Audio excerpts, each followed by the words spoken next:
We're back. Wednesday night stream. Impromptu. Always impromptu. Because I'm an unpredictable sort. You never know when I'm going to say, hey, let's rap. Let's rap, like we used to say in the 80s. No one ever actually said that, except people you didn't want to talk to. Good. I'm glad I'm being heard. Hello, Roalbu. Every time I see your name. Every time I see your name, I mispronounce it. Gordon, hello. Hello. Good to see you fine few folks tonight. Tonight, I'm opening the stream up to all the channel members and all the patrons, because why the hell not? So we'll see how many people got the message and who wants to join. Roalbu says it happens to everyone. Mispronouncing your name. Can you phonetically spell your name for me? So I can read it out and forever lock it in my brain until next time, when I'll no doubt forget. Robert Dean, just in time. Oh, you haven't missed anything. We're just getting started. We'll see how many people show up here, and that'll be lovely. I have, Mantigore's here. Hello, and the Wizard Born. Hello. Thanks for coming out, everyone. Rue, like rule. Rule boo. Oh, like old. Roll boo. Roll boo. Lance Carr, howdy Trevor, hello. Boo, like the Mario enemy. A geist. Roll boo. There it is. All right, enough of that. Hello. Well, this is a member chat, so that does not mean we're going to spend the whole time talking about the Broken Empires, although I'm sure some of you will want to talk about the Broken Empires. I will say, things are looking good. We're moving forward. Everybody always says to me, yeah, but when is it going to be released? And I always say, I can't tell you that because I don't know. And if I give you a specific date, you're going to harp and focus on that date. And if we don't make that date, then, oh my God, this is a scam. So, no, I'm not going to tell you the date because I don't know it, but I do know it's going to be soon. We are moving like really, really fast now, but we can only go so fast. Again, there's a core team of about 5 people. We can only move so fast. And we had a death in the family a couple weeks ago. The funeral is this weekend. So this week we had to, well, I didn't, but the rest of my team kind of had to back off a little bit because they were dealing with family coming in and dealing with organizing the funeral. That's a lot of stuff. So they claim we didn't lose any time. I don't believe them. And I don't want them to spend their whole time working on the game when they should be dealing with their family and preparing for the funeral. There's that too. So it's all good. But we are moving forward. I am all set to do the Intrigue chapter deep dive like I did on combat and wounds. That's going to be the next one. Intrigue is social encounters. And very excited about that. Very excited. Thank you for that, Rollboo. Kyle's videos. Hello. Welcome. So yeah, we're doing well. It's looking good. We had a meeting with the freight forwarder today, which is the person in charge of dealing with all of the crazy import-export stuff. And it's nuts. I'd be completely lost without this guy, but he seems great. But it's a lot, man. It's a lot. And it's going to take longer than we thought, of course, because there's this little war going on in Iran right now, which is causing some issues with shipping. Because of course it is, and it's causing issues with fuel, because of course it is. So there's always something, guys. There's always something. But I promise you, even though the physical copies are going to take a little longer probably than we thought, the digital stuff will be shipped as soon as it is ready. So it'll be soon. Soon. Hi, the Saratet. Lance, condolences. Thank you very much. It wasn't my person who died, but one of my team members. So, I have a couple of things I want to talk about, a couple of topics. But of course, we can talk about anything you guys want to talk about. So if you want to ask me a question or you want to discuss something or whatever, just write it in the little window there and we will talk about it. But the first thing I do want to talk about is VTT fatigue. VTT fatigue. So, here's the thing. I've been running on Roll20 for a long time. Not exclusively, obviously, because I run in person whenever I can. But I've lived in many cities, and I have many game groups. And sometimes those game groups are in wildly different parts of the world. So Roll20 for us is just the easiest. I don't have to learn a new programming language like I do in Foundry. But we were playing Dragonbane the other day. I'm running the Emperor's Secret of the Emperor's thing, whatever, from the box set. And it's fun. Lots of fun. But it occurred to me, it became kind of crystal clear for me, that when I run a game remotely on a VTT, it's exhausting in a way it never is around the table. And I've always known that. Like, I always walk away from the stuff I run online exhausted. I could run a really intense game in person, like the vampire game we do here. It's all in person, super intense, but it's invigorating. It's great. But when I run a game, like I remember I first noticed it when I was running the One Ring, the first edition, when I was still living in LA. Running on Roll20, mostly. I would fly up home every now and then to try and do stuff in person, but I always was so exhausted after. And it's the same now running Dragonbane.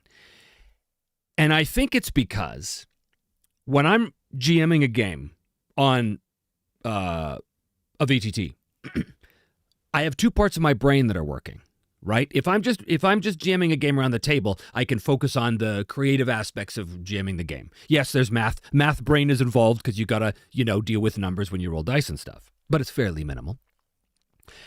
And yet when I sit down to run a game on a VTT, now it's like a whole other section of my brain has to be cordoned off just to engage with the interface, right? I have to search and click the special thing to make the numbers go, or hey, there's a map, a battle map with your little. You want to see where your little guys are, so I got to switch the map, but I got to make sure it's the hexes are the right distance, and I got all the interface stuff. It's an entirely different part of my brain. So that's why I think when I run these games at a VTT, it's exhausting, and not in a good way, not in a fun way. Like, I kind of dread running these things on a VTT. Obviously, as I've said before, a VTT is a miracle of technology. I'm very grateful we have it, but I've always looked at it like a necessary evil, because if I had my druthers, I would 100% be in person, run in person, be around the table, rolling real dice, for all the reasons. Nonetheless, I can't, because it's a long way home from where I live now to go back and run a game with my guys, the Dragonbane guys. So I would say even as a player, so my friend Jared in Vancouver runs a bunch of stuff, and I try and play with him as much as I can, all kind of different kinds of games. And we did a Forbidden Lands campaign that he was running for a long time. And even as a player, I just feel exhausted. And it's because of that interface. In 2020, when they sent us home to work from our home studios, I'm a voice actor for those of you who don't know. When they sent us home to work from our home studios, that was the first time we had to deal with Zoom call recordings, right? So normally if I think we were recording He-Man at the time, I think. And we would do group records, which is all the actors in the room. We've all got our own microphones, our own scripts, and we kind of perform it like a radio play, more or less. And it's great. It was awesome. It's always been awesome. 25 years I've been doing this, and that's the best thing, is to have everybody together. In LA, they can't always do that for various reasons. But He-Man, we did. We all got together, just like Guardians of the Galaxy. We did all the great shows. We always tried to get together. So when they sent us home, now we had to do the sessions on Zoom. And at the beginning, it was total chaos because, of course, every actor all had his own Zoom camera. And of course, a bunch of voice actors in a room, even if it's a Zoom room, is a nightmare because it's just constant. And, of course, as we know, on a Zoom call, more than one person speaks. It's nothing but noise, noise, noise. So what I found was, as we were trying to record these episodes remotely, it was exhausting. But here's the thing. It was exhausting. Even when there was no groups, it was just me and maybe one other actor or no other actors, maybe just me and the director and the producers or something. what I would notice is on a screen, when you're looking at a Zoom screen, you're seeing a digital representation of a human. You're not seeing a real person, right? We're seeing ones and zeros. Your brain is interpreting those ones and zeros as this is a human face.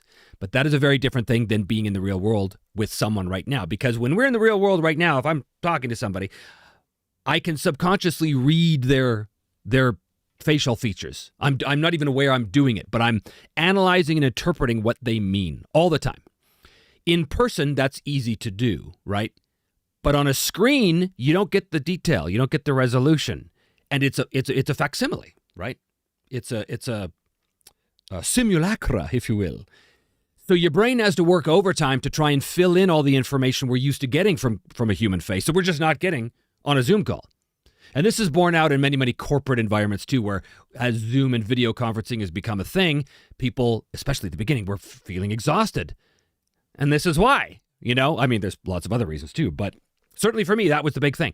So that translates into running a game and playing a game. If I'm seeing the GM and a bunch of players as talking heads on a box on a Zoom screen, then I can't interpret their facial expressions as I would if I was sitting around the table with them. So my brain is working overtime. Now, add in to all of that, trying to GM at the same time. So your brain is working on 3 different levels, right? Because you're trying to GM the game, which is its own thing, right? You try to remember the system, you're trying to remember the adventure, you're trying to interact with the players, you're trying to have the world respond to what they're doing. You're trying to run the VTT, the interface, and you're subconsciously trying to interpret the human communication that is sorely lacking in this venue. So that's why I think it's exhausting. And, what are you going to do? It's not like there's some solution to this. It is what it is.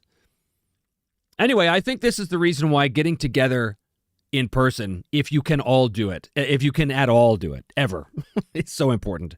I know a lot of people out there can't do it for all kinds of reasons. But if, like I said, I can only speak for myself, obviously, but if ever I had the choice between, if ever I had the option, right, of going over to somebody's place and running the game in person or sitting at home and doing it remotely, there's no question.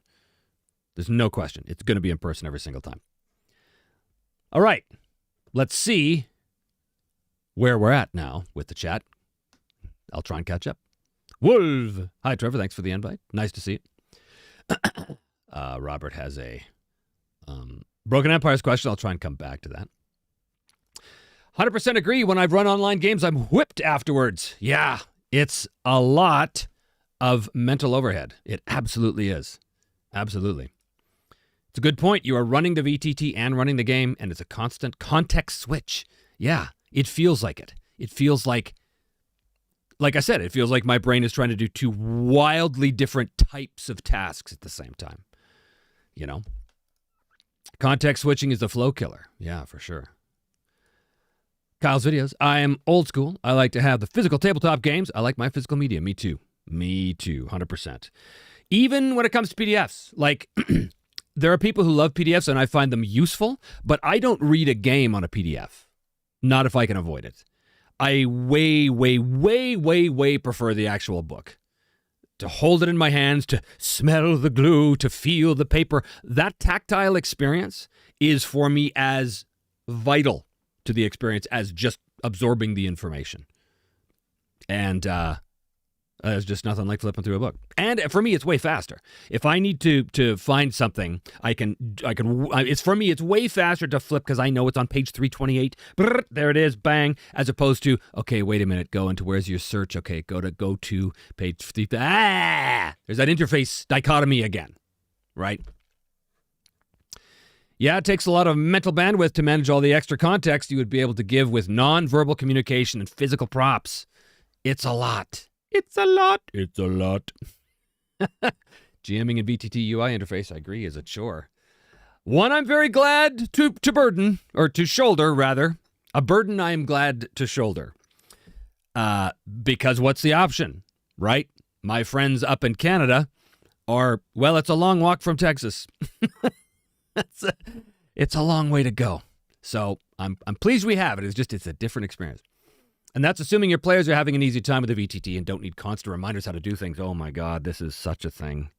This is such a thing. It's so, I think I've talked about this in the last stream, how in a game like a VTT, right? I'll say to them, okay, guys, you have to make this roll, but you get to roll with a boon, which is like advantage, right? So it's 2d20, roll under in Dragon Bane. Okay, great. So they search. All right, gotta open my character sheet. Okay, good. Okay, where's the up top here? Okay, add a boon. Okay, all right, and now go down to my skill. Okay, is it okay? Click that. Okay, and now we go to the chat window. It showed a number, but we're not sure if that's the right one because sometimes it kind of screws it up. So we gotta hover over to make sure. Oh, great. Yeah, it looks like I succeeded. If we're at the table, hey guys, roll with a boon. They take 2 dice and they go, yep, succeeded. Boom. That's the difference. That's the difference. Drives me crazy. Crazy. But what are you going to do? Right? This is yelling at clouds. What are you going to do? It's the way it is. I don't know of any kind of invention that's anywhere near our horizon that will address this issue. You know? I don't know. I can't even say it. I like 2 types of VTTs. Those that are bare bones and basically just let me move stuff and draw lines like at the table. And those that are fully automated like a video game. Yeah, you know, I've talked about Foundry a lot and the full automation and how it kind of pisses me off because I'd rather just play a video game. But there are times when I do appreciate that, right? There are times if someone's running Pathfinder on Foundry and I'm for some reason playing it, there are times when I appreciate the visuals and the sound effects and the light effects as your character with the torches moving around the moving across the map and turns a corner and it illuminates. That's cool. It is cool. It's a different experience than being around the table. It's a different experience. Not better, not worse, sometimes worse, just different. But yeah, no, it's cool. That's what I mean. Like I don't think this is terrible. I'd never do it. No, of course not. Just if I had my choice, right? It would be in person. Had to do 2 years of an emergency response exercise, basically a LARP, on MS Teams. That pretty much cured me of any desire to run a game on a VTT for fun. Yeah, I'll bet. Everything in between that has many features, but I have to understand where in the UI I have to control the features. That just annoys me. Yeah, a lot of players don't know how it works, and I'm not good with this stuff at all, right? Like when I opened Foundry, the Foundry guys, I think they sent me a copy for free, which was great. But when I opened Foundry, I don't know how to run this. I'm like, well, where do I start? What? How does this even the basic interface to me is as a player is confusing. I'm like, wait a minute, what? So I have to click on this thing first before I click the character and then, But I'm an old man, as it turns out. A LARP for 40 players, yeah. Prophet 77. We started with the VTTs when COVID hit, and at first it seemed great. It was great, because it was our exit from reality. But the hard facts hit me as a GM just 4 to 5 sessions in the game. Yeah. You have people whispering, exchanging information. There's more communicated, more done, more felt. Can you talk a little bit about how... this is a Broken Empires question. We will come back to the Broken Empires questions. Agreed regarding physical books. Plus, you can remember what you have when it's on your shelf instead of hidden in a folder. Yeah, I have a substantial collection of games. Obviously, the Sage's Library is a big one. But also digital format, PDFs. I've got so many that I don't remember, right? So many. Hundreds and hundreds and hundreds and hundreds. And what I will sometimes do, I'll go in the library and I'll just grab a book that I haven't played in a long time. Or maybe I've never played. And I'll just take it and I'll just read it. Or I'll just flip through it, you know. I will never do that with a PDF. Never. I'll never go, let's see what...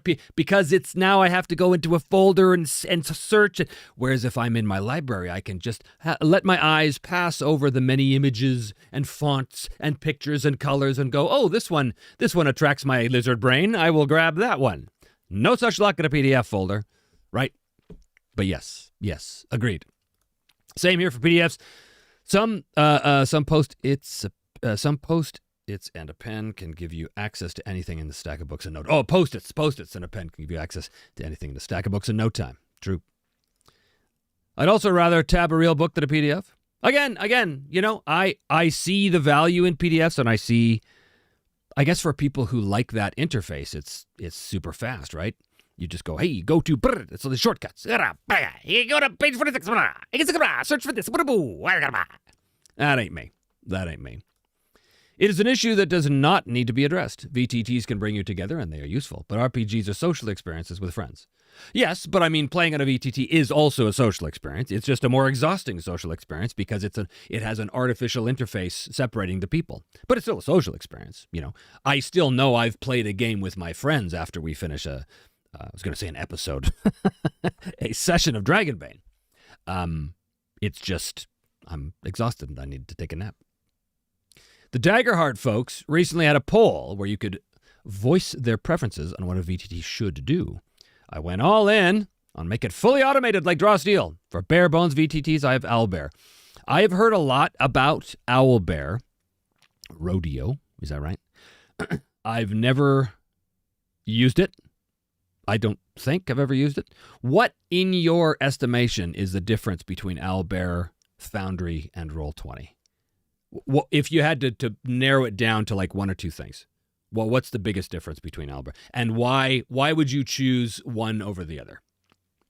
There's the poll. There's an impromptu poll.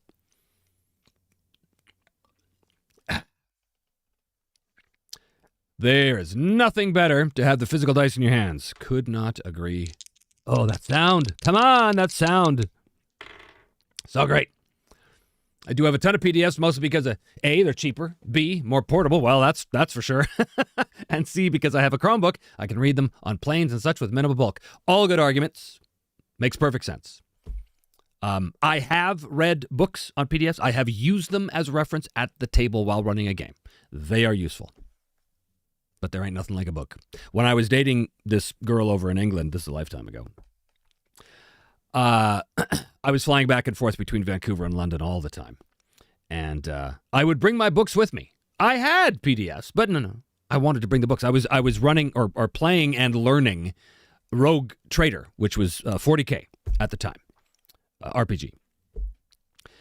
So I had the PDFs, and I could have just, put it on my iPad or whatever it was back in those days. Was it an iPad? No, that's a long time ago. But I know I had the capacity for PDFs at the time. But no, I brought the books, like stacks of them. I had to carry I had to check a bag because it was too heavy to bring on the plane with me because I had to bring the books with me. I wasn't playing over there. I just wanted to read, Crazy. I've also got gigabytes of PDFs. Agreed that portability is their main virtue in my eyes, for sure. Owlbear is fast and quick. And Lance says Owlbear Rodeo is dead simple and intuitive. So, okay, but I mean, you could also say that Roll20 is pretty simple. I mean, in fact, I think a lot of people say they say that as a weakness. Oh, it's so simple. You can't really do much. I found Roll20, and maybe this is biased just because it's the one I've used the most, so I'm sure that's some of that in there.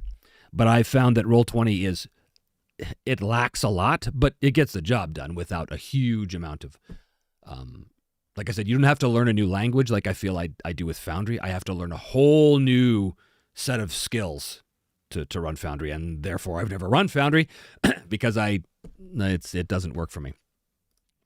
I never used Foundry or Roll20, so I can only judge what I saw. Owlbear Rodeo has the credo to implement what you can do at the table and not really more. Not character sheets, not calculation. So Owlbear, there's no dice roller, there's no nothing. It's just basically like a whiteboard. Is that how that works? I know nothing about Owlbear other than it exists. So in the real world, if I'm packing for a trip as a hobbyist, I do bring my iPad, which has everything, but spend some time deciding which one or two RPGs to bring in paper. Yeah, me too. Me too. Since I want very little out of a VTT, I want to have very minimal UI. Yeah, I get it. One of the guys I play Axe with, the GM for that, we're not playing anymore, but he used a program called Schmeppy. Schmeppy! And I did that every single time he would open it up. Schmeppy! And he did that because he wanted basically just the most basic whiteboard program possible, just so he could slap up a map, just so he could like show relative distance. Basically, he was running it the way I would run, a lot of games where, you didn't have fancy minis or anything like that. It was just like dots with a name. There's a red dot. That's me. That's the other character. That's the other character. The enemies were a different color. It's fine. We get it. He put it. He would put the dungeon map so we would see in relation, but we weren't really concerned about. Oh well, you have to be in this hex or in this square, and then you can move 6 squares. It wasn't about that. It was more. We just want to know roughly where everybody is in relation to everybody else, which to me is the whole thing, right? Again, I love me some huge simulationist games like Hardmaster, where it's super important, or GURPS, which hex you're in because of all that stuff. But in the long run, my preference ultimately is for zones. And I know a lot of you go, no, not zones. But zones are so easy because zones tell me exactly what I need to know. How close is the character in relation to everybody else? And what is the potential pitfalls or hazards of that zone that they have to navigate? That's it. That's all I need to know. If I need to know anything more than that, I can add that in. But for me, zones as a baseline is just so much easier. And even it's easier on a VTT. When my friend Jared was running the Broken Empires for us, he would show a map on Foundry because he ran in Foundry. He would show the map on Foundry. We put our tokens down. There was no zone maps, but he would just eyeball it. So I would say, okay, can I run and attack this guy? And he would say, yeah, he's in the next zone. Great. Trust your GM. Right? It looked about right. I could make a meaningful choice as a player to decide whether my character wanted to do that move or not. That is ultimately the purpose of it, right? Owlbear does have maps and tokens of dice. That's also stuff you can do at the table. There are third-party add-ons to add bells and whistles for specific games, though. So it's like all the other ones, right? Because I know with, obviously, Foundry, Roll20, you can buy, like, modules that give you all the stuff you need to play the game, right? Like in Dragonbane, I have the Roll20 module, which is kind of lacking, but it gives you all the maps, and it gives you all the tokens, and it gives you all the stats of all the monsters that you can encounter and all that kind of stuff. So that's convenient, for sure. But there's some issues with the implementation of the Roll20 thing, which I'm not going to get into because I don't care. It's a little frustrating sometimes, but that's fine. I recently watched a bit of 3D6 Down the Line on Arden Vool. They use a whiteboard as a VTT and draw this Colossus map of this mega dungeon all in one place. That's impressive. Yep. That sounds cool. Yep. Any VTT can be used as bare bones and just offer dice and a whiteboard. Let's admit it, guys. We secretly want the integrations, the complexity, and then we hate ourselves. Well, speak for yourself, Prophet. Speak for yourself. I can appreciate it as a player, but as a GM, the only thing I really do like as a GM is the ability to throw in like an incidental sound effect or music, because I do that at the table too, right? So I do like that. At the table, if the players are traveling in a rainstorm, I like to have a track with looping rain, right? Or something I can occasionally hit a button and have some thunder peal or something like that. I do like that. That I've implemented into my own interface so I can handle that at the table. So I do like that as part of Roll20. And Foundry, obviously, and they all have it. But in terms of everything else, all the automation and stuff, it bugs me because I want to know the game I'm playing. I don't want the computer to play the game for me. I don't want to just click on the enemy and hit a button and have it do everything. Oh, you hit him and you did 3 points of damage and now he's this. No, I want to know why, how. What numbers were there? Why? Did I have a flanking bonus? What happened there? Because I want to be able to make meaningful choices in the future, so I want to understand the game, Anywho, that's a topic. The other topic that I want to talk about, this came up in the Dragonbane game, is interpreting fail states. So, we were playing the game, and I think the characters were doing some stuff in a tavern, right? Like it wasn't like they were in a fight or anything like that. But there was a number of social roles and persuades and performs and stuff that were going on. And as it turns out, they rolled 3 20s in a row, which in that game is very bad. It's called a demon. It's terrible. It's the worst thing ever. So in one of the cases, one of the characters, who's this dwarf, who was playing and singing this dwarven song about the stuff going on, and this has been an ongoing thing for him, right? Every time they come back to town, he goes to the tavern, he sings these songs of their adventures, and it's become a thing. It's this cool thing. And it's actually had an effect on the town, and they've grown to like the adventures, yada, yada, yada, yada. So he wants to go, beginning of the session, they're back in the tavern. He says, I want to go perform, and I want to add this thing in, and I want to have this effect, and I want to get the people to do a call and response song so I can learn a little bit about what's going on, all this stuff. Great. Sounds cool. And he also writes the song, which is cool. So he actually sings a song, and he can't sing for shit, but it's fine. It's great. So he goes, he sings a song. I say, great, make the performance roll. He rolls a 20. And of course, everybody goes, oh my God, people's ears are bleeding. And I said, no. You sing perfectly fine. In fact, you sing better than you've ever sang. And people are really into it. However, you don't get any information from them. They don't really participate in the call and response. The song is too complex for them. Instead, they just sit back and observe you in awe at your talent. And he said to me, he said, so I rolled a fumble, but I still succeeded, and yet I didn't get what I wanted. I said, correct. He said, I really like that. I said, yeah, because just because you fail a roll doesn't mean you're suddenly a buffoon. There's nothing that pisses me off more than game mechanics that assume 2 things. 1, that the characters are skilled with their weapons and can handle themselves in a fight at the exact same time. 2, that if they roll a fumble, they stab themselves. That's moronic. I've always hated that. So to me, a fail state is not, you suck, you blow it, you're an idiot, which you often see a lot of bad GMs doing. To me, a fail state just means you didn't get what you wanted. That doesn't mean you have to be rendered into an incompetent boob. Because the assumption is that these characters, and I'm talking Dragonbane now, not every game is like this, but these characters are competent and they know what they're doing. So why would you humiliate them just because a 5% chance of rolling a particular number on a die came up? No, he doesn't get what he wants. And yes, it was a fumble. So there were other effects, right? He didn't get what he wants. And as it turned out, he wound up tipping off the enemy that they were back in town. So there were other effects based on the fumble. But what there wasn't was a humiliation because you failed. So he said that to me. He said, I really like that. And this happened a number of times in this session where people rolled a failure, and I described it as, no, you didn't break your leg, right, when you jump over the thing. It's just you don't get what you want, and there's another complication. Now, he had never come across this before, this very simple thing.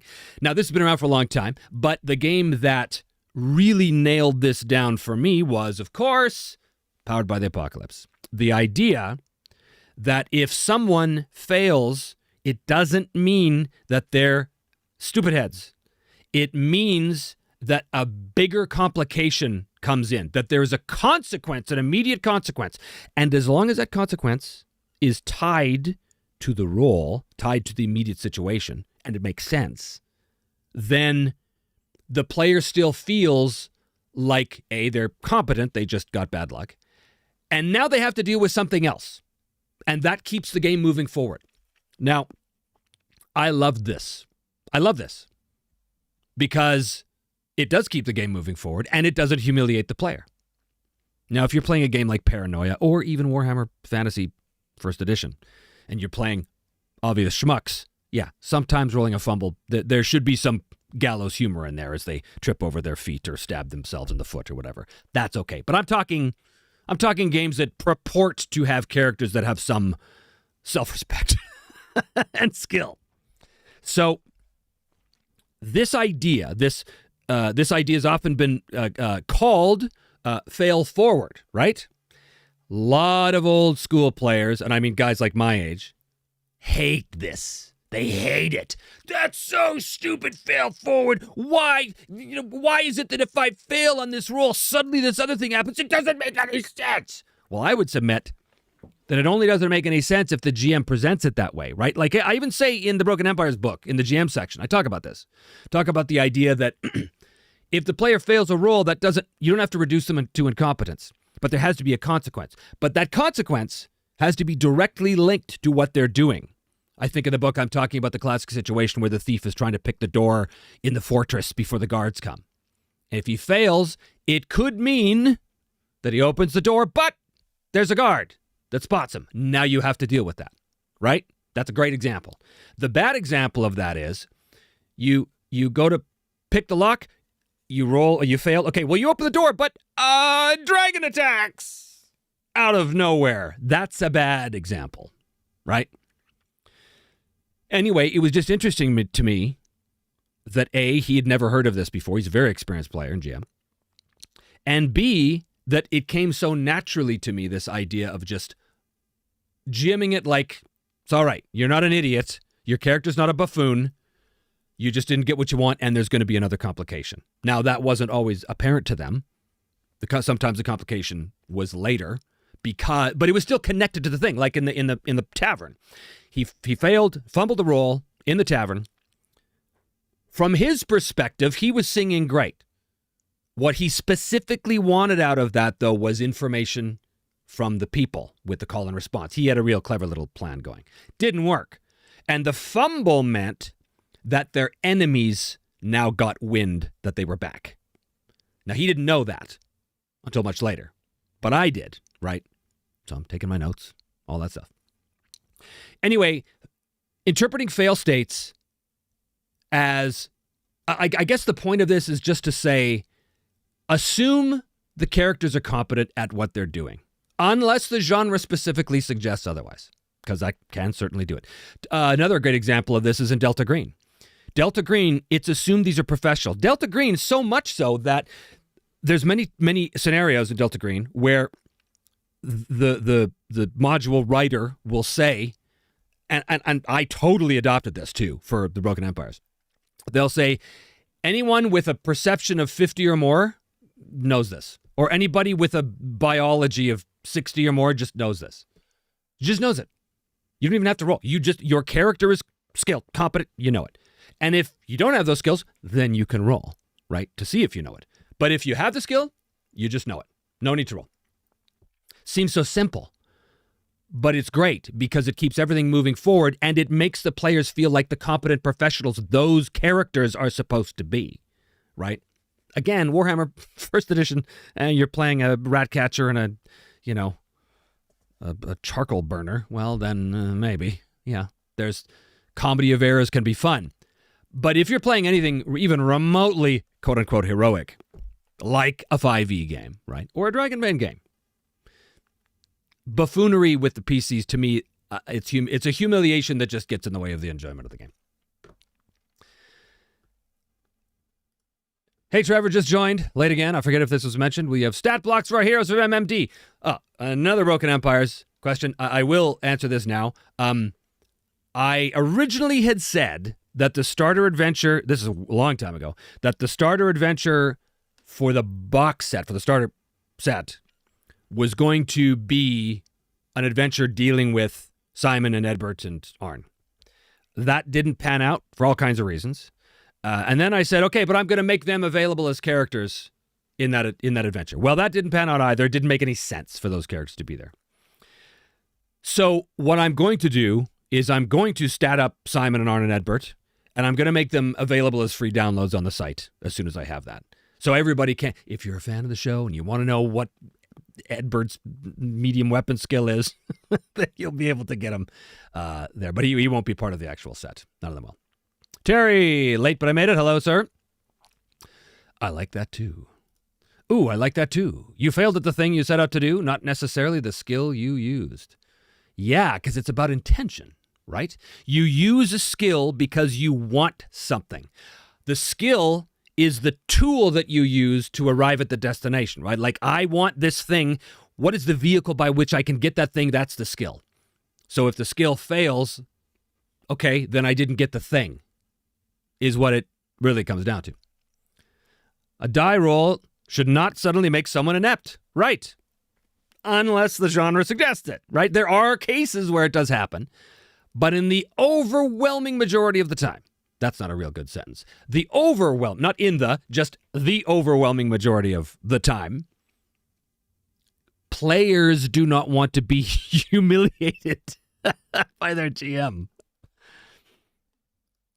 That also opens up the opportunity to create new threads out of the setback.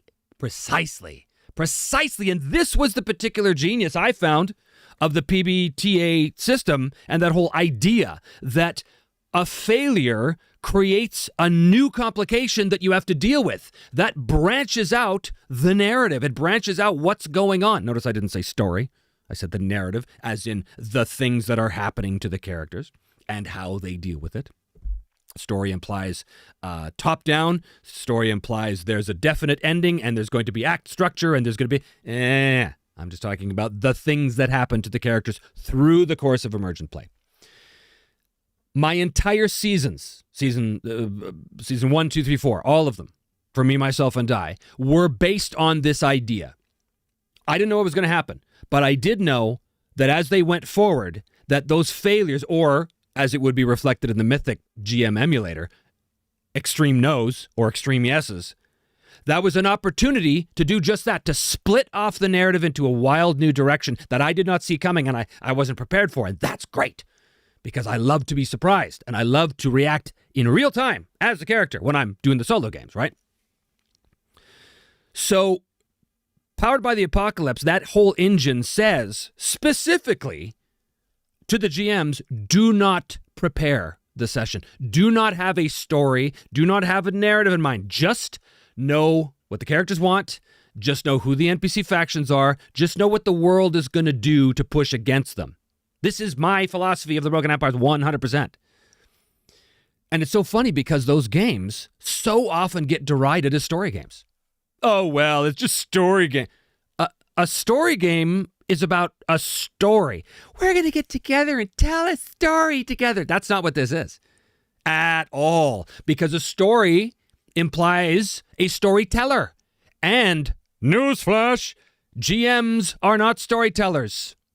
They do not tell a story. They do not sit you down and say, once upon a time, this happened, and then you did this, and then you did that, and then it wrapped up here in my little story. No. That is not the point of the role-playing game. You can play it that way, and there are people who like to play it that way, but dare I say they're doing it wrong?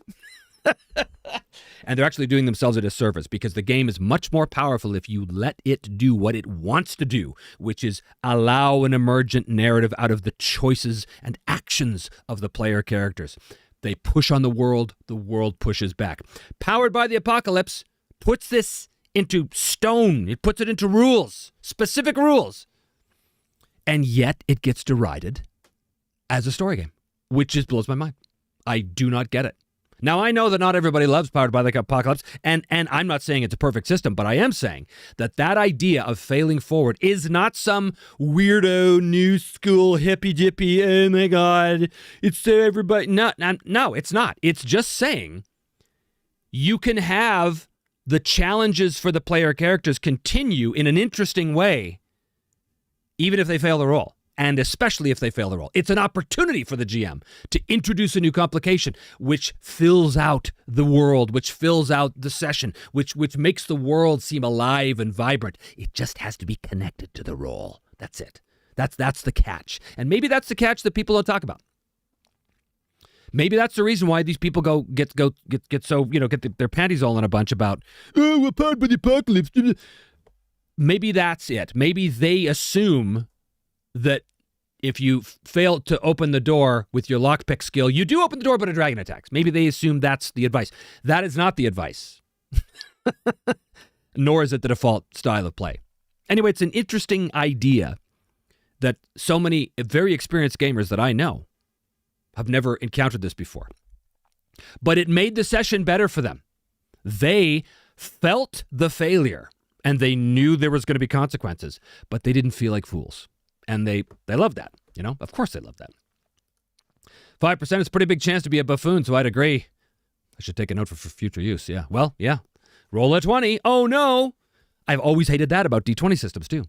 Well, a 1 is always a success and a 20 is always a failure, or vice versa, or whatever. Why? Why is there always a 5% chance of total, awful, worst possible failure no matter what my skill is?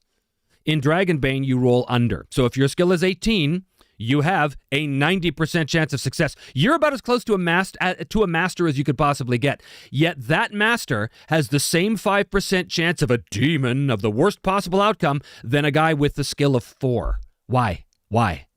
I'm not criticizing Dragonbane. I'm criticizing the entire D20 structure that's been around since the 70s, that started with D&D. That whole idea, that's always bugged me. Why? Why is there always a 5% chance no matter who's rolling? That's silly to me. So it's been silly to me since 1980, and it's silly to me today. But it's legacy. It's legacy system. This is what people do. It's assumed. So many new systems, especially OSR systems, they just take it for granted. Well, of course we're going to have hit points and levels and classes. And of course you roll a D20 without really thinking, why? Why are you making this design choice? Most people don't think that because most people don't know any other games besides the D&D. Let's face it. Anyway, whatever. It bugs me. 100% how I handle failures on the table as well. I mostly stole it from you. Well, I stole it from other people myself, so we're all a bunch of thieves. I think that's something that helped my solo games a lot too, along with the principle of only rolling dice when there's a consequence for failure. Absolutely. I say in the core mechanics chapter, the first sentence is you roll dice when there is a chance of and a consequence of failure. Otherwise, don't bother. Now, this also gets perverted into say yes or roll the dice, which I absolutely fundamentally disagree with. That rule should go the way of the dodo. No is a great word. And no is a word that preserves the integrity of your setting. No is a word that prevents people from trying to do stupid-ass shit like flapping their arms and flying to the moon, or trying to roll a persuade to the king to hand over the crown. No is a fantastic word. But no has to be judiciously used, because otherwise, no, then nobody wants to play. I recently saw an actual play. One player, just for fun, wanted to have an object vanish in their hat. He just grabbed it from the outside as he lifted it. The GM sat there like a hawk to get him and said, "Do you have sleight of hand? Give me a roll, and if you fail, the object still just sits there when you lift the hat." It's a joke situation with the PC, not an important moment. Yeah, and again, we don't know the context of this. Maybe there was something at stake. Right? Maybe he was trying to steal the item or impress somebody important, whatever. We don't know the context. But if we're assuming the context is just based on this, yeah, that guy's a dick. That GM. What are you doing? What are you doing? Just let him do his thing. He wants to. Is there anything at stake? Is there any consequences? No? Great. Let him do his thing. That's where these bad GMs come in with no. Well, you have to make it wrong. Why? Is there something at stake is always the question for me. Is there something at stake here? What happens if this player fails this roll? That's the question. If the answer is not much, then there's no need for a roll. You succeed. I do that all the time at Dragonbane too. All the time. They say, "Can I do a Myths and Legends to see if I know anything about this?" And I say, "You know what? What's your skill in it?" And they say 12. Yeah, no need for a roll. You just know that. Great. Move on. Now, some people will say, "Well, how are you supposed to advance your skill? Because you got to roll and get a critical or a critical failure in order to roll." Well, that's not exactly true. To get experience, you can also assign experience. Experience for rolling critical failures and successes is just one way to get a skill, or to progress a skill. But it doesn't matter. In the end, if you're rolling just to roll to see if you can get a crit or a critical fail or critical success just to get experience, that I would say is against the spirit of the game. Obviously, right? People that's a min-maxer thing. That's, well, I just want to roll on everything because I know I made this mistake myself. I was running Palladium. Palladium is the correct pronunciation, but I say Palladium. This is a lifetime ago. And it was a highly, highly house-ruled version of Palladium. So house-ruled, it was called Palladium. instead of palladium. But one of the things was you got experience every time you rolled a skill. Every time you rolled a skill. So you can imagine what happened. People are now rolling all these skills all the time, not because they really want to achieve anything, but because they want XP. Well, this became a comedy of errors very quickly, and it was a valuable lesson. Oh, yeah. People will take advantage of dumb rules when presented with them. I'm not familiar with Dragonbane rules. I've seen bits and pieces of the rule book. They seem pretty straightforward. They are pretty straightforward. It's basically Free League's version of RuneQuest, but with a D20 system. It's a fine, fun little system. There's a few things I think could be changed, but of course, that's what I think because I'm a GM. And like all of you who are GMs, we house rule, we tinker, it's what we do. But it's a great game, lots of fun. I like the approach of PC has a skill so they know basic stuff. I'm still pondering if I would make a roll easier for skilled PCs. The higher skill already makes it easier. Yeah, I mean, there's many ways to handle that, right? You could say, you could give a universal task modifier, right? Like you could say, well, you want to remember something that's fairly easy to remember, but it's not obvious that you do remember it. Okay, take plus 30 to your skill. So if your skill's 50, now you're rolling on 80. If your skill's 80, now you're rolling on 110. And in my system, that still means you could potentially fail, but probably won't. In fact, will probably have a much better success. Or you could just say, what's your skill? It's 50? That's enough, you know. Many ways to skin that particular cat. Sometimes not easy enough for my liking. Starting a new group at the beginning of June. Oh man, I misread that, Wizardborn. My brain said, or thought it read, starting a new group and then gonna play Jorun, which I would have been like, oh my God, someone's playing Jorun? How? My favorite game I never played. But no, that's not what you said. You're starting a new group at the beginning of June. Is there a game you'd recommend that could scratch the itch while we wait for the Broken Empires?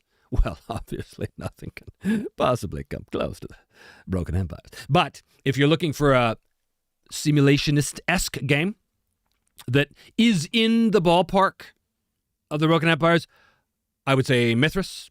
I would say Harnmaster. I would say GURPS.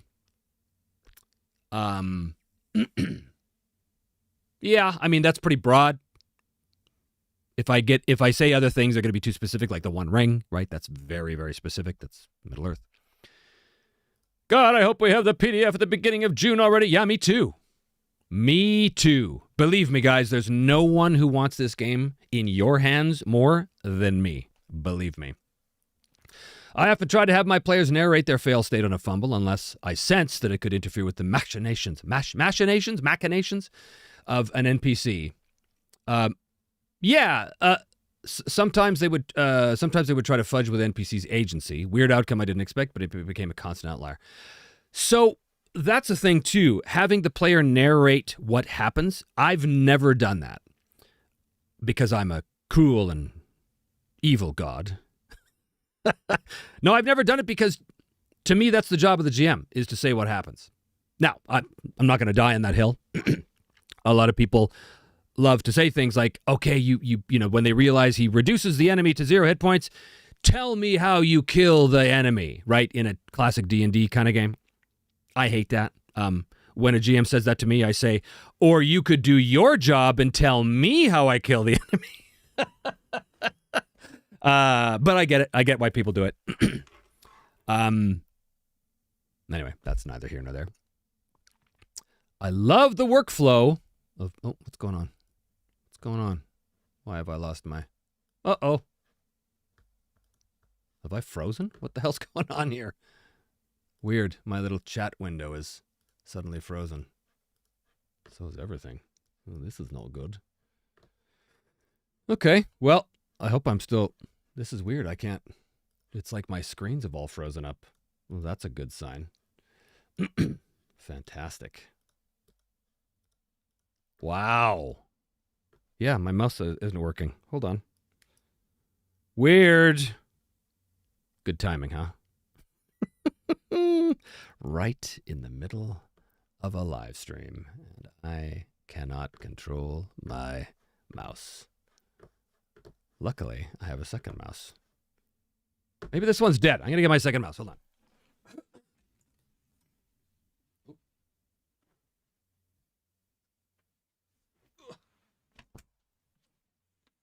this works. Yay! Okay, the mouse must have died. That does happen occasionally. I plug it in. Let me see. No, it said it was at 60%. Anyway, whatever. We're back. I love the workflow of Powered by the Apocalypse because it allows the game to breathe and pulse as a musician. It's like the call and response like jazz players. It opens up immensely with the others pushing and pulling. That's well said, Eric. I agree with that. As a musician myself, I agree with that. The musicality of the game. There is a thing that happens with musicians, for those of you who are musicians, or rather for those of you who aren't musicians. There is a language that musicians speak that I've only ever found among musicians. And it's very hard to explain. But it's the moment where the musicians are playing together. They're jamming, right? And they're listening so intently to each other that they just know when it's time to change. And you follow, you listen, you follow, and you build something together. It's the ultimate improv experiment because everybody's basically saying yes. Everybody's saying yes. And it's miraculous. It's like a language that is unspoken. It's miraculous. There's a movie called Once, which is about, this came out, I want to say around 2005 maybe. It's an Irish movie about these musicians in Ireland. Really great movie for all kinds of reasons. But there's a moment in it where when the two main characters meet, they're both musicians, and they're in this piano shop. And the guy's got his guitar, and she's sitting at a piano, and he says, just follow me on this. And he begins to play the sort of the most famous song from the show, Falling Slowly, I think it's called. Beautiful song. So in this moment, he's playing, and she's just listening and following and picking it up. And when they hit the moments of synchronization between the two of them, as a musician, I was like weeping because I'm like, I know that. I remember that miracle when musicians just hit. They just hit it together and they know. And then she's singing with them too, and she's finding the harmony. And there's nothing like that experience where you're at a what we call a kitchen party where everybody's singing together, and you know, someone will. I went to a lot of like, you know, Irish music sort of nights, you know, Cayleys and such like that, but where people would break out the old classics, and when someone would come in with a harmony just at the right spot, and it just hits, and it's like this. It's like the angels are singing. It's amazing. So in this movie, that moment happens, and I was just like, oh my God. Anyway. So the musicality of that, of GMing, there is a little of that, right? Like when the players are responding so well to what you're putting out and you're responding so perfectly, you're in synchronization with them, you do get that unspoken language that's sort of happening. Anyway, I'm starting to sound like I'm on acid or something, but those of you who know, we know who we are, yes. Longtime RPG player and GM, and I've never heard of failing forward. Really? Well, then aren't you glad you tuned in? I love that concept. It's so much more interesting than falling on your butt. In the majority of the times, that's true. Sometimes it's okay to have them fall on their butt, right? Sometimes. Depends on the context, man. In the Broken Empires, that word is probably used more than any other word. Context. Context is king. Context is king, baby. Context. All about the context. I get the appeal of a 5% chance for success or failure. It's a more board gamey thing, and less a world simulation thing. But yeah, it's mostly legacy at this point, even for people who don't play gamey. That is true. I'm sure most D20 games have that 5% chance of failure because the only way to chop it more finely would be to roll more dice. That is, roll the D20, confirm the failure on 15-20. Do you guys remember D&D 3.5? Or maybe 3rd did this as well? Same basic game. Where, if I recall this correctly, if you rolled a 20 to attack, you immediately had to roll again to confirm the critical. And I think it meant that as long as if you rolled a 20, if your second roll was just a success, then that confirmed the critical. So that's kind of like what you're saying here, Robert, the idea that you could roll more dice. I don't know. It's been a long time since I ran 3.5, but I think I remember hating that. I would just say, roll percentiles, so much better. So much better. But it's a different thing. Caleth just made it. Hey, all. Hey, Caleth. Kyle's videos. I'm going to play Dragonbane while I wait for the Broken Empires. Got the starter set pre-ordered. Looking to pre-order the rulebook as well. Dragonbane is a fine, fine game. Kalith, you are late, but I will answer this question. Do we have any inkling of what chapter we might get the next deep dive? Yes, it's intrigue. It's going to be social encounters. And I'm preparing the tutorial videos even now that Season 4 is wrapped up. I'm playing around with new light setups and figuring out how I'm going to shoot it and what angles and stuff and yada, yada, yada. Oh, right. And then, good. So it was just my mouse that went weirdo. That's fine. So I recently checked Warhammer the Old World and saw those lovely wound tables. Since then, I've started thinking about how I could replace hit points in other games with cascading wounds. Oh, you've got the disease that we all share. Oh, yes, you've got the disease that caused me to build the Broken Empires in the first place. Seeing all of the pieces of all the different games and thinking, I could Frankenstein all of these together and make the ultimate game. So yes, I get it. Warhammer the Old World is great on paper. Never run it. But when I read it, I go, oh, this looks good. So I'm eager to run that because I really like what I'm seeing there. Really like what I'm seeing. Okay. Yeah. I'm still alive. Yes. The mouse rolled a critical fail. Exactly. All right. Jason. Hello, Jason. I've been working on getting some together for Dragonbane session 2. Some people are turned off when they see the ducks, though. That is true. Even my own friend Ross, who's playing with us, said, I just can't get into it, can't take the game too seriously.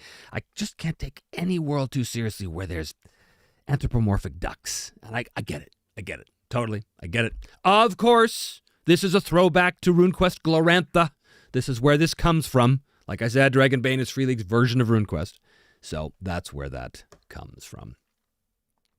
I gave up asking the players to narrate fumbles. They started coming up with some goofy shit. Yes, that's the other issue. When you allow your players to take over, oh, God, I assure you, be careful what you wish for. You may get it. Oh. You can always leave the ducks out of your game if the players turned off. You can. And yet they'll know there are ducks because it's right on the cover of the players of the rule book. There's that cool-looking duck assassin. And they go, ducks? Once loved that movie. Glenn Hansard. Yes, that's his name. Great mention. Love that collaboration between the two. Brought tears to me eyes as well. Brought tears right to me eyes in that scene, I'll tell you, man. That was something else, that. Speaking about music, mind introducing it to that lovely instrument in the background. Oh, yes. This is... Which one is this? I've got many. Oh, this is a Larrivee. This is made in Vancouver. A Larrivee.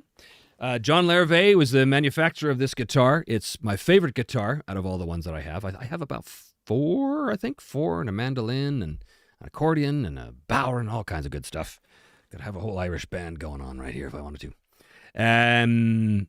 John Larrivee made it, and I actually met him in the airport one day. I was flying back to LA from Vancouver, and I had my guitar with me because I was at some house party or something. And of course, it's got Larrivee right on it, and he's standing behind. I didn't know who he was, but he says, hey, how do you like the guitar? I said, oh, it's great, man. It's really, really good. He said, oh, yeah, well, I made it. And I was like, oh, John Larrivee? Oh, starstruck. So cool. All right. Once is my all-time favorite movie. I watch it hundreds of times. Okay, well, you're aware of it then. As a musician and a busker, it's the most true experience of the telepathy of musicians. Bingo, bingo, bingo, bingo. I tend to get feisty and ask if they hated Howard the Duck or something, or if DuckTales traumatized them. Yeah, it typically gets a chuckle. Yes. I believe Das Schwarze Auge, the Dark Eyes, the German game. Does that crit confirm too? Double rolling 20 sounds tedious to me. I don't remember it in 3.5. I mean, obviously I remember it because I brought it up, but I don't remember being like really upset by it. But it just, when I look at it in hindsight, I kind of feel like, maybe there was a better way to do that. I don't know, whatever. 3.5 was 3.5. It did what it did. The Dragonbane starter set does include the entire rulebook. Yes, that's true, which is why when people call it the starter set, it's a misnomer. It's not, in fact, a starter set. And if I was calling it a starter set, then I apologize and I take that back, because it's not a starter set. It is a box set. It is the entire game in one box. Great game, great deal. Not without its problems, like I said. I have some issues, particularly with the healing rules, because they're taken right out of 5e. The whole idea that you get in a fight, and you take these conditions, and then you sleep, and everything's fine. There's no consequences, and I hate that. But that aside, love the game. How about you make a music stream? How about you shut your mouth, you?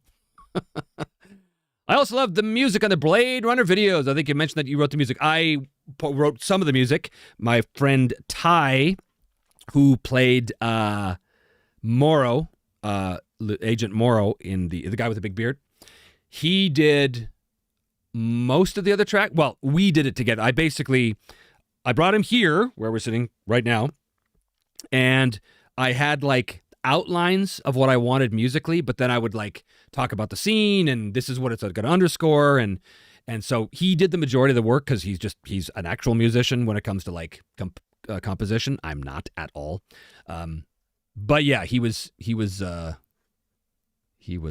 instrumental in making that work. That German game, yes. Das schwarze Auge. There is a dark eye here, and we will roll many dice to confirm our criticals or not. I said I was going to answer some Broken Empires questions, even though that's not really what this is for. But somebody asked me way up here about PDFs. Let's see.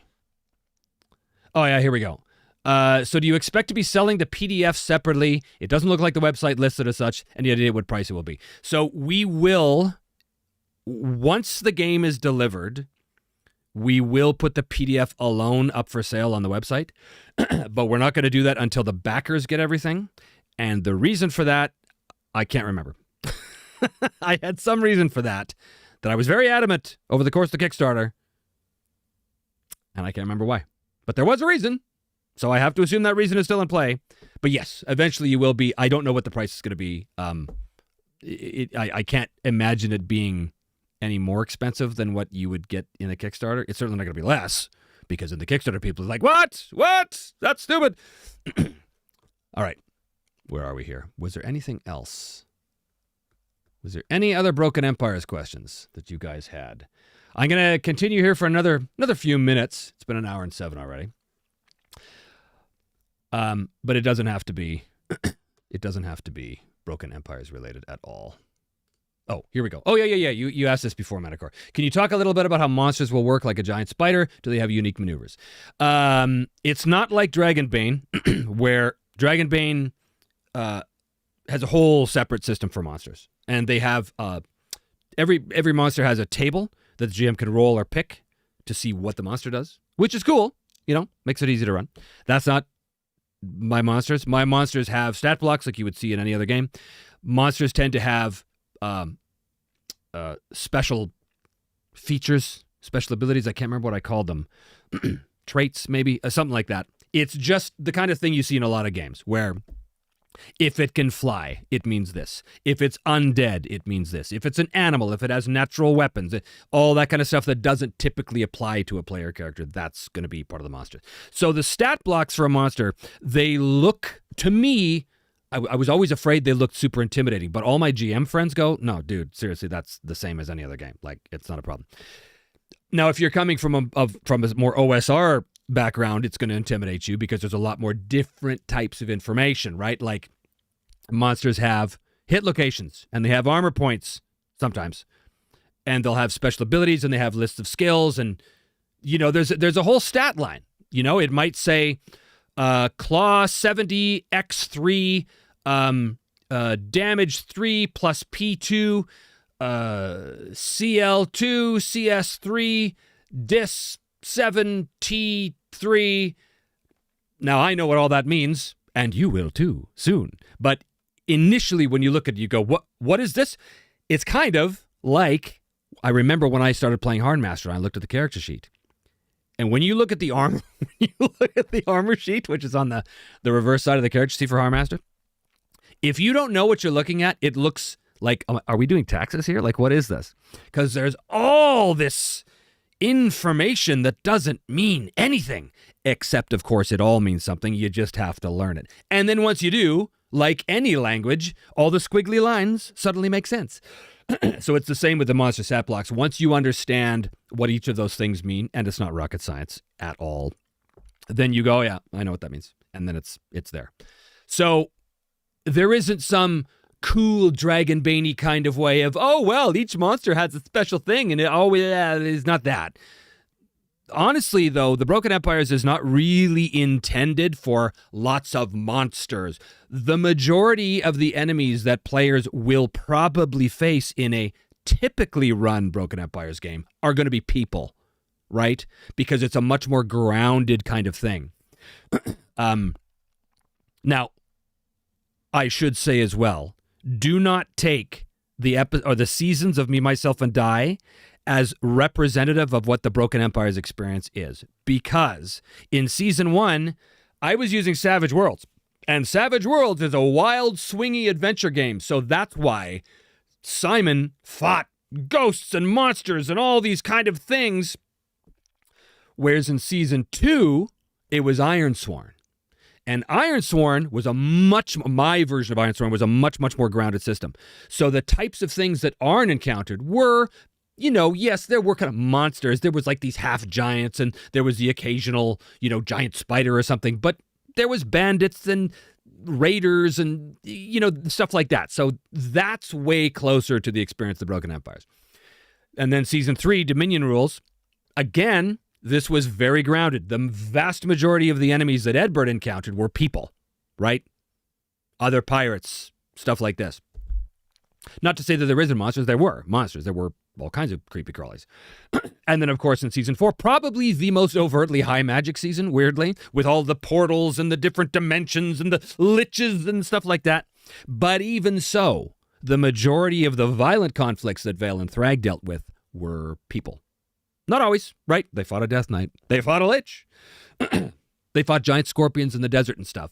But it's not like a D&D game. It's not like you're going to run into all these exotic monsters. That's not the world. That's not what's going on there. Those monsters exist. But the default assumption is that the majority of the conflicts you're going to be having are with other people, right? The whole combat system assumes that as well, right? That doesn't mean that the combat system doesn't work for monsters. It does. It's optimized for people, fighting people. All right. How do you think you'll feel about the Broken Empires when you're done with the Kickstarter and all is delivered? I can't even imagine that day. It's been at the forefront of my head for so long now, and it's always just tomorrow. It's tomorrow. Well, tomorrow never comes. It's driving me nuts. Will you still want to GM or play it just for fun, or will you want to just get away from it? So I vacillate on this wildly. Currently, I want to play it. Currently, I want to run it. And I know that because as I run Dragonbane, all of the house rules that I'm doing are basically just introducing Broken Empires rules, to the point where I had two of my players say, why don't we just play Broken Empires? I said, no, because we're playing Dragonbane. Like at one point I wholesale adopted the social rules and I wholesale adopted the travel rules, and that's fine. They're great. They work great. And they don't care. My players don't care one way or the other. But I did set out to play rules as written, goddammit. And I did, and very quickly changed rules. But to answer your question, Terry, I think I will need a break from it once it's in your hands.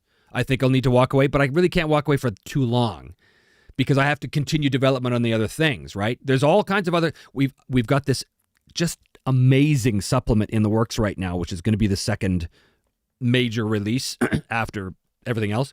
It's called Black Harbor, and it's a sandbox area in the northern Westlands on the border of Thessia, and it's so great. It's basically this highly detailed area with all these NPCs and all these factions and all of these things going on, and the GM can just plop the characters in, and there's many hooks, obviously, but ultimately that's up to each table to figure out why they're there. But the idea is that there are very specific reasons why the players are here, but what they do then it's totally up to the GM. It's a sandbox, right? Here's the stuff. Here's all the machinations of the enemies. Here's all the things going on in the background. Here's all the secrets buried among the swamps. Go. So excited about that one. So I can't really walk away from the Broken Empires even if I wanted to, because I got to keep doing more stuff. But, there have been times when I'm like, oh, I just hate this game. I just hate this. And then a couple days go by and I go, no, I love this game. So it goes back and forth. Backers should have priority. You've ordered, and they do. You've ordered a stack of physical books beyond number needed by the Kickstarter backers. I have indeed. Yes, we have lots of surplus. I mean, I can't actually say lots because I don't know what lots is going to be. We have a bunch of surplus. I hope it's nowhere near enough. I hope I have to order a whole bunch more. That would be great. We shall see. We shall see. Because I'll need to look over the PDF before getting a physical copy. So hope some will be left. Yes, there will be many, many, many. I hope. Yes, lots of surplus. But don't wait too long. They're going fast. As far as I can tell, Harnworld has a lot of small-scale detail, locations, people, relations, production of goods. Is that something you're already doing or might want to do in the future with your settings? So this is kind of a little bit like what the Black Harbor is. Not the Black Harbor, just Black Harbor. Not to Harn's level, though. Harn goes all in on the micro detail of stuff. I love it. It's one of my favorite settings, but that's too much for me. That's too much information for me to have to create. So we'll be doing highly zoomed in stuff of an area, but the focus is going to be on gameplay. The focus is going to be on the NPCs, the factions, the things going on in the background, the adventure sites, how the history can interact with the present-day PCs, stuff like that. Funniest thing is that releasing TBE is actually the beginning of everything. Yeah, I know. Oh, God, why do you have to put it that way? Yes, you're right. As everything starts from there in terms of promotion. Yeah, you want to do it for me? Because I don't. I have to go to the cons. I got to do all that thing, and that sounds real fun, but right now it just sounds exhausting. I've only got one booked, which is the Page, which is Philadelphia Area Gaming Expo in January. That's the only one we have absolutely booked right now. But I'm going to try and get into Gen Con for 2027. I don't know if that's going to happen. It's very exclusive, very expensive. There's a bunch of cons here in Texas that I want to go to. There's good bunch. Like, I do want to go to the cons all over the country. I really do. That's the plan. Because the best way to learn about these games is, well, these days, there's many ways to do it. Obviously, YouTube is great. But the con, that's where a lot of people find out about this stuff, is at the cons, It's real fun if you haven't just spent the last 723,427,246 days living with it every single day. Exactly. Exactly. So, yeah, that's that. Let me check Patreon to see here if I missed anything. Oh, yes. I'm glad I checked. Dan who can never log in, but he is here, just in the wrong place. Hello, Dan. Thanks for joining. But for some reason can never chat. Weird. Anyway, what else have we got here? A couple more topics I think I'll leave till next time. But I think that's it, guys. I'm getting tired, and it's been a long day. But first, with all the wonderful coverage of Artemis NASA, have you looked at Starforged at all? It makes me want to run it. I'm glad you point out the Artemis thing. I hope that the young people among us have been as excited about the Artemis thing as they should be. That was a huge deal. You may not know it, but that was a huge deal. One day I will look at Starforged.